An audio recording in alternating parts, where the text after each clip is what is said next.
is Nathan Barbo. I get to serve as the board chair at Cornerstone Community Housing.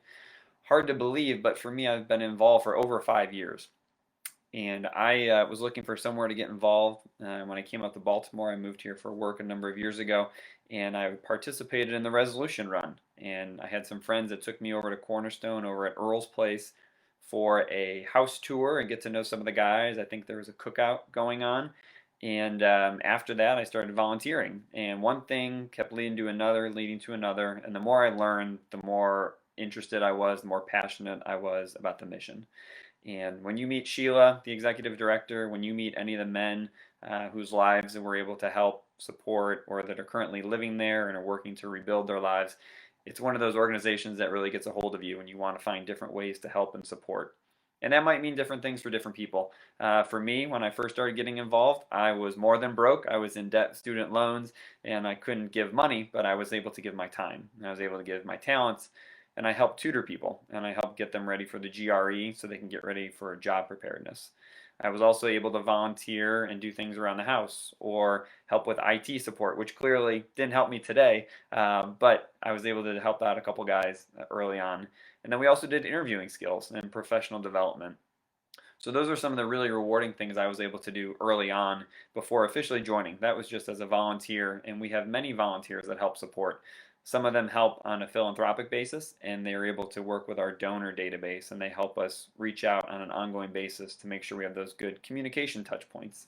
We have other people that help around the house with different donations, whether it be food, whether it be clothing, whether it be events, whether it be community engagement opportunities. Chances are, if you have a skill that you'd like to volunteer, there's a way that we can help put it to good use at Cornerstone. And that's one of the things that I always come back to is that even a little bit, whether it be dollars, hours, time, talent, can go a really long way when we're looking at changing people's lives. And for me, that's my why. Why do I stay involved at Cornerstone? Why do I continue to be passionate about Cornerstone Community Housing and our mission to help homelessness? It's because I want to help my local community. And if you're helping out a big national not-for-profit organization, that's wonderful, that's great. Anything you do goes a long way. But if you want to help somebody down the street from you, or if you want to know the person who your money is going to help support, Cornerstone is that organization. And for me, we're able to see the dollar impact, we're able to see the effort impact when these guys go in a matter of months sometimes, or even years, from being on the street and homeless to rebuilding their lives, getting jobs, rebuilding their family relationships, and hopefully getting back to the lives that they want to be leading. And so that can look like a lot of different things, whether it be job preparedness, whether it be moving into permanent housing, whether it be going back to school, getting their education. There's a lot of different ways that we measure success at Cornerstone. And I'm thrilled that our staff, led by Sheila Helgerson, who's our executive director, a number of different support individuals like our case manager, Pam and Jim. We have a lot of house residential managers like Champ and Renard. There's countless people that help get us to where we are on a daily basis because it really takes an entire village to make this successful. And we're talking about two major homes that we help serve. The umbrella organization, Cornerstone Community Housing, who hopefully you've heard about, used to be United Ministries, and we went through some rebranding, which I'll talk about in a couple of minutes here. But also, we try to reach out not just for the men in our centers. We have two homes that house about 35 individuals on any ongoing basis, but also looking about how we stay connected to these individuals. We measure success, we measure outcomes, we measure long-term impact. And Sheila just sent a story last week about one of our residents who came back 10 plus years from when we first helped them out. And that kind of connection is something really important. Baltimore is Smalltimore for a lot of reasons, and I think this is one of the ones that you really see it come back later on. So quick story how I got involved. I mentioned earlier I started running at the resolution run, which takes place on January 1st every year, except this year. We extended it because of COVID. We went virtual. So if you haven't already, please sign up. We went and adjusted with the times. And so the gift this year is an awesome mask from Cornerstone Community Housing, but also you can purchase shirts and other swag online. I am also modeling last year's shirt, nice bright orange resolution run, long sleeve. So that's what we usually give out during our run. Hundreds of people, if not thousands, have participated in our run, which usually gets between 500 and 600 individuals in Patterson Park on January 1st. It's a fun event, but also we get to celebrate afterwards and have a delicious meal of chili and cornbread and lots of homemade cookies. So it's a great way to start the new year. This year, since we can't get together in person, we went virtual, and so this kicked off earlier this week on the 26th and will go until January 1st. And so really excited that this allows people from across the country to even participate with us. And all the funds obviously are going back to Cornerstone to help support our mission and what we do. So ways to get involved, I mentioned earlier, volunteerism is big. Formally joining the board, what does that look like?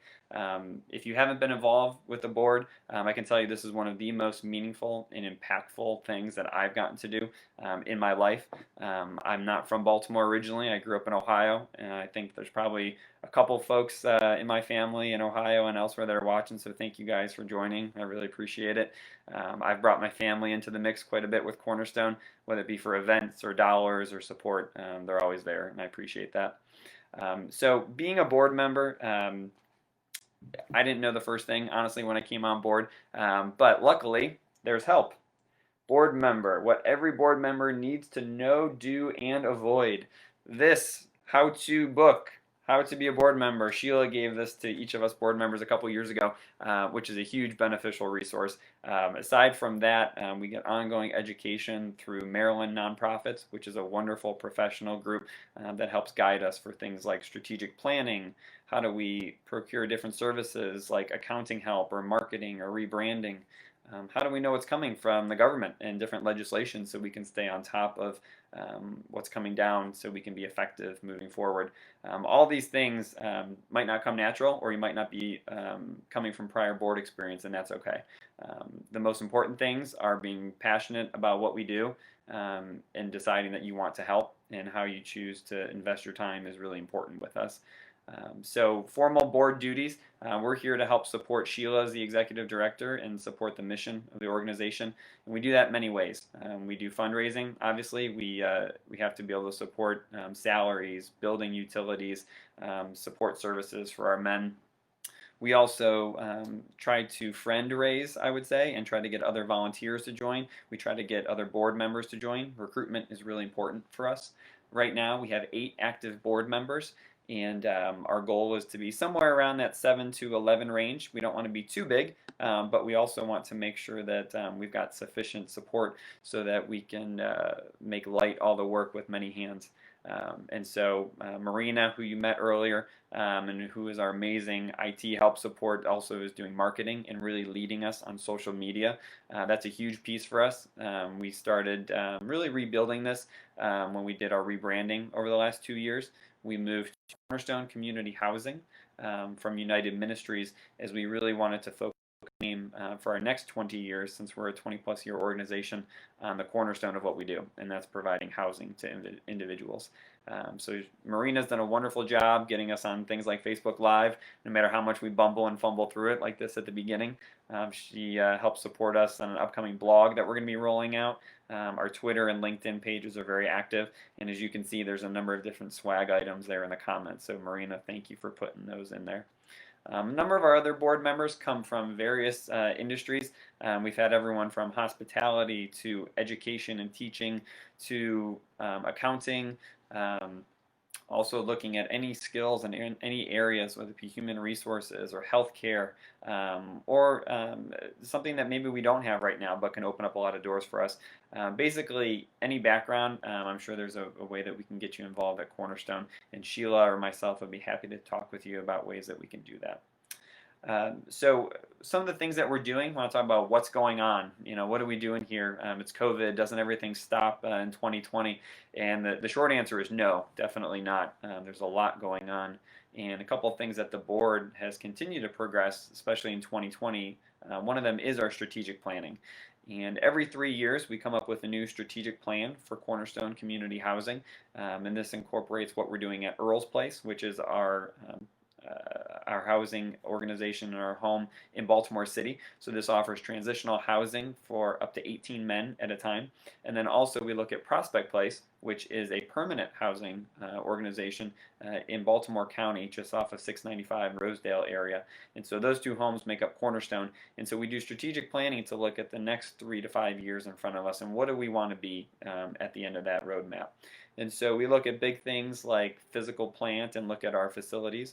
We look at the size of the board. We look at marketing and community engagement opportunities.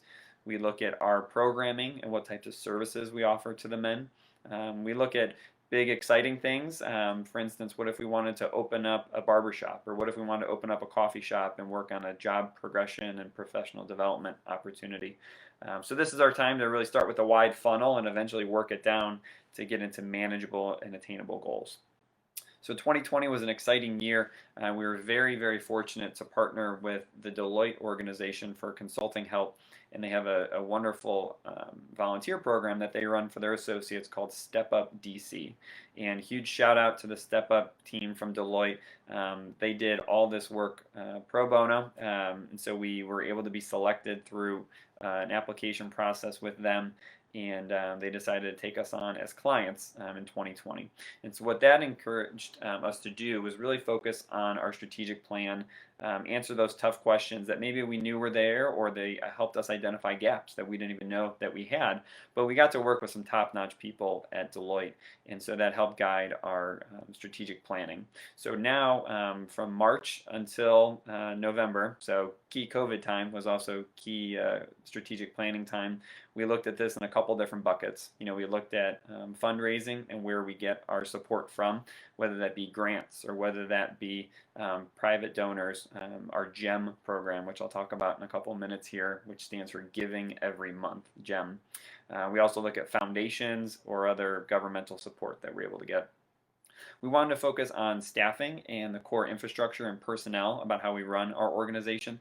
As you'll find out as you learn more about us, it's a pretty lean group, small but mighty is how I would characterize it, because Sheila leads an absolutely wonderful and dedicated team, but there's not that many of them. And so we're trying to, as a board, bring in the right resources so we can hire more people and create more positions so that we can spread the word so more individuals can join us like you guys are on this Facebook Live event. And then we also looked at board health and recruitment. And getting people in the door is one thing, but then we also want to cultivate that while they're on the board and make sure that it continues to be a meaningful and impactful and engaging use of their time. And then hopefully they stay on board for 2-3 year terms. That's our current max before you have to cycle off. And so after 6 years, hopefully people have stayed on board, but we want them to still stay connected. And our hope is that they've introduced us to a lot of people in their circles, either personally or professionally, so that we can make the circle wider and have more engagement and support when folks come to our events or come by the house or engage with us on social media like you guys are doing. So strategic planning was important. We got some key big pillars of those programs with those 3 areas, and now we're in the final stages of with our fresh strategic plan. So some other things going on. Recruitment is ongoing. We always try to have a healthy board in terms of number, somewhere around 10 individuals. We've always been around there for my 5 going on 6 years now with the board. And so like I mentioned, there's a lot of different ways to get involved. Sometimes the best way would be to get to see it, but we're working on a virtual option so you can see what it's like in the house. But Sheila or myself or any of our current board members would be great to chat with if you have any questions about what that looks like. So mentioned social media a little bit here. We do have a beautiful website that was revitalized a couple years ago, and so we partnered with a local institution here in Baltimore called Fat Cat Studios. They built a nice, pretty website, but it's great because not only does it have engaging pictures, it's got stories, it's got historical information about who we are and where we came from and our different events. But we also have different opportunities. And one example I'd like to highlight is here at the holidays, we really try to take care of our men that are residents, and we try to highlight how important it is to have a sense of community and make sure that they feel taken care of around the holidays. And I'm so thankful and so appreciative of our loyal supporters that annually sponsor what we call our Adopt a Resident event. And so each of the residents was adopted by an individual or an organization or a foundation, and purchased Christmas gifts for them. And for some, it's exciting because they're moving out of the house soon, and so we were able to purchase them new sheets and new dishes and things for a new home that they'll be moving into. For other individuals, they need the essentials, and so maybe it was an Amazon gift card or a Target gift card, and some clothing that they needed at the house, or maybe it was help and support for books for school because that's what they really wanted this year. But regardless of what was actually given, it's amazing to see the dinner event that gets held, the gifts that are given, the support that many people lend to the community that we have within Cornerstone, regardless of which home that we're in, and super appreciative of that. A lot of that information is on our website, as is information about the run and other ways to get involved. That website, obviously, if you're here on Facebook Live, you can click through, and I'm sure you can find our webpage, but it is cchbaltimore.org. So once again, that's CCH for Cornerstone Community Housing, baltimore.org. A lot of great information on there, so please take some time to click through and check it out. So I'm monitoring the comments here, trying not to click on too many things and break anything, but Marina's done an awesome job adding different tabs here. For instance, the volunteer opportunity. Thanks for putting that on, Marina. Some great pictures of our home, and yeah, you got my picture on there as a board member, so thank you for adding that, Marina.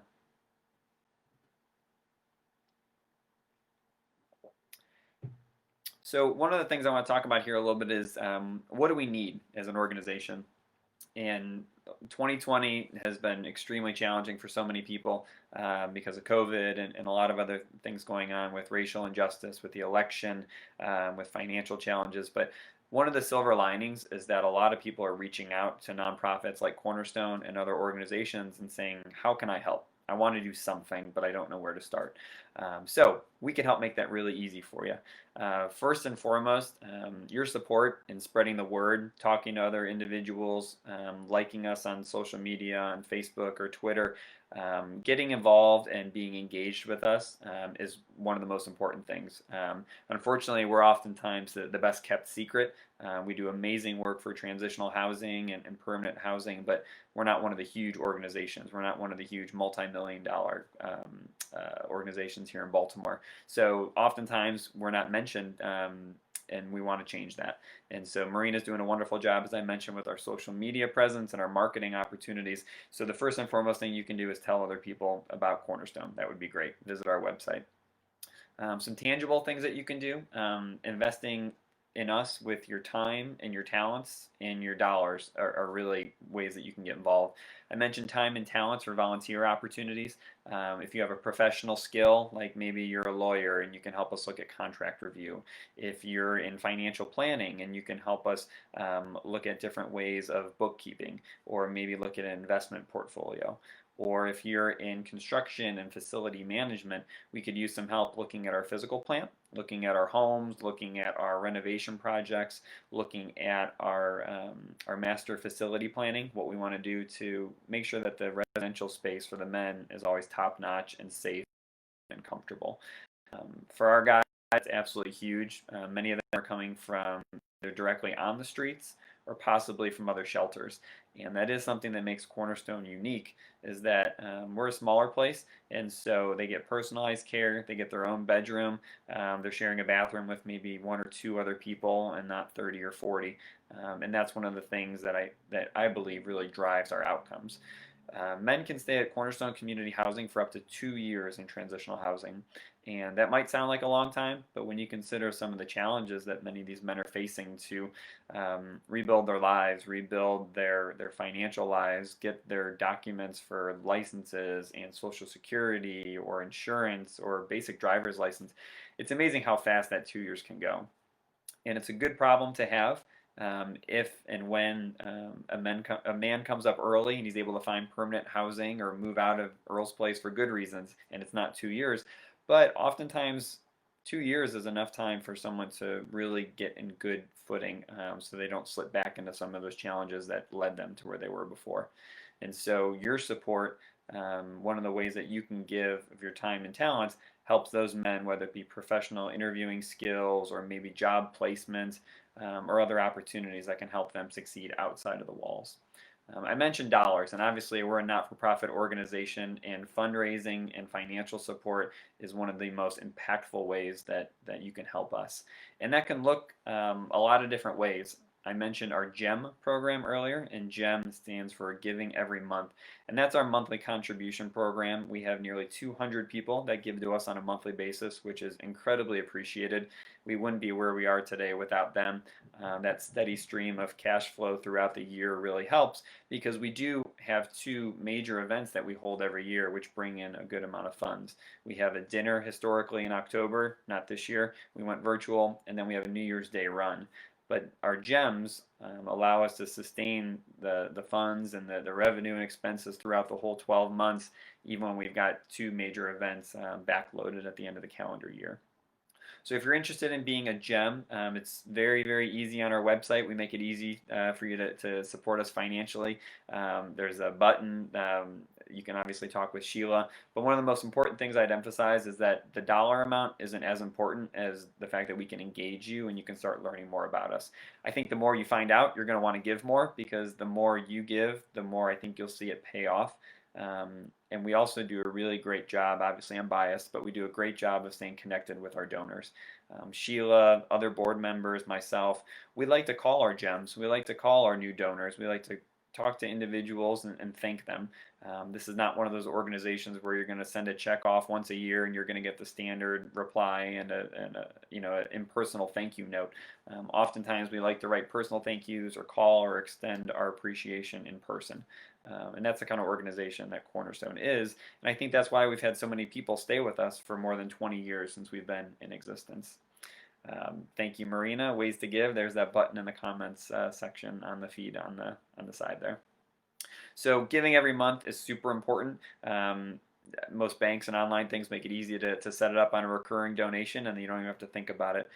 If you're interested in just a one-time donation, obviously that's super appreciated. Our website, financially safe and secure. You can do it online. You can mail a check to us at Cornerstone. But financial support is incredibly important, and part of why that's unique for us is that transitional housing is not supported through the federal government or the state governments or local governments like it used to be. As different models of homelessness to combat it are being played out in different municipalities, there's different models that are being financially supported. And transitional housing is no longer getting the dollars that it's